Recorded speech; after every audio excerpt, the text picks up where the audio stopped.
Ladies and gentlemen, welcome back to another video. My portfolio took a big hit, which we're going to see here in a second. Life is still good. I made a steak for dinner. I'm drinking an Olipop because I'm trying to be a little healthy. If you don't know what Olipop is, don't worry about it.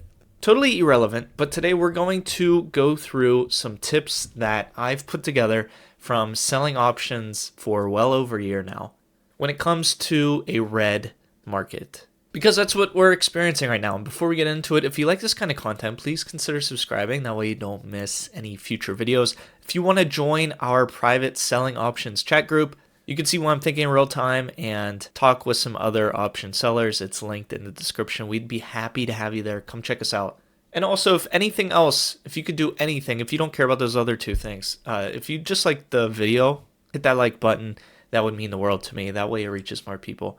But across the board, if we go over to Yahoo Finance, I was looking at the headlines here. I don't see really a single one here, just glancing at least, that is positive. So we seem to have a lot going on. We have some regional bank activity. We have crypto, both Bitcoin and Ethereum, taking a big loss lately. We have the government shutdown. We have trade war with China that I still think is going on as far as I know. And then we have these AI stocks that, like, are they overvalued? Are they not? We have that whole debate. And really, it's just been a pretty negative sentiment lately that we haven't been used to for the majority of the year. And my portfolio reflects that. I'm down 4.2% or 9 grand just today alone. I did sell a couple of options. Well, I rolled one on BMNR and then I sold a new one on SoFi that expires next Friday. It's actually this one right here, this 25.50.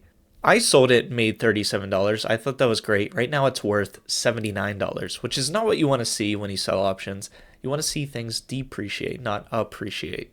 But I want to go through some tips that I've learned along the way so you don't have to face the same pain I do. You can take these tips and you can apply them to your own strategy and your own perception of how you want to sell options, or you can completely ignore them and say, I don't care what he has to say. I'm going to do my own thing. That's perfectly fine too. But one thing I will advise if you like to sell puts in a down market is not put all of your eggs in one basket. And what do I mean by that? Let's say I had $40,000 set aside that I could use as collateral and the market tanks and all of a sudden I'm wanting to sell some puts on SoFi stock. And so what I would look to do is go to trade options. I would go to sell a put. And let's say I want to sell some puts that expire next Friday. What I don't recommend is if I have 40 grand that I could use as collateral, selling all of these at once and tying up all of my money and putting them all into one strike price at one expiration. I used to do that. I used to put them all at once. And then if things take a turn downward even farther, then you have to roll all of these positions at one time. And it really ties up your collateral. Instead, what I've been doing lately, and this is both selling calls and selling puts, I've done my own version of like dollar cost averaging. I've sold one at a particular strike and a particular expiration date one day, and then maybe I'll see what the market's doing a couple days later and sell an additional one, and so on and so forth. Or maybe I'll mix it up. I'll sell one at a certain strike price that is expiring next Friday, and maybe I'll sell another that's expiring in 29 days at a totally different strike price. Maybe I'll go all the way down to $20 strike. So what I'm saying ultimately is I wouldn't select one single strike at one single expiration all at once and start making all of these trades on that one option. I would space them out, I would time them out, and it's just something I've been doing lately, so that I guess is tip number one. Tip number two might sound pretty basic and you're like, duh, but when the time comes and you see some puts that you sell become in the money or even deep in the money, the narrative might change. And that tip is don't freak out if you sell an option and all of a sudden you're deep in the money. So if I were to sell a SoFi put, in our example here, I told you I sold one that was expiring next Friday. Let's say between now and next Friday, SoFi goes all the way down to like $24, $23. I could freak out. I could buy to close this at a pretty substantial loss. Or I could say, you know what?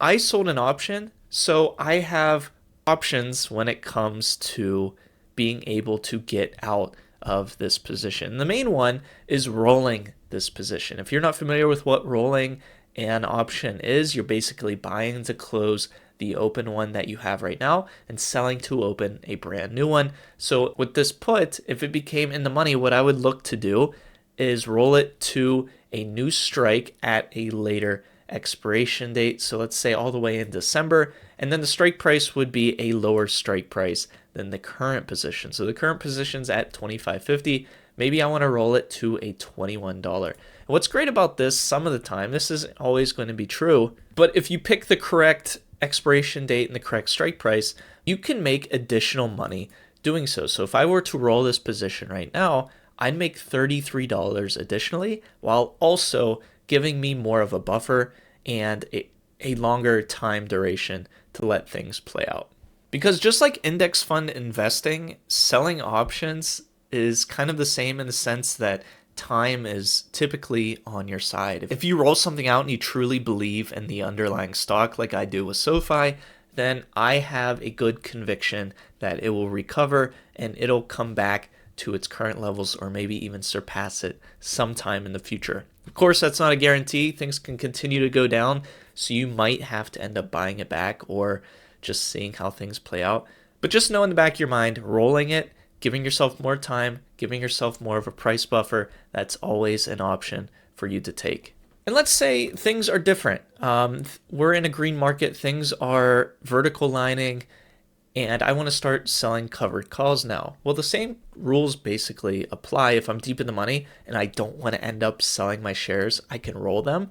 And then also, I wouldn't sell all of my calls at one time. I would space them out, maybe give them different strikes, farther in expiration versus closer in the expiration date. These tips aren't just for selling puts.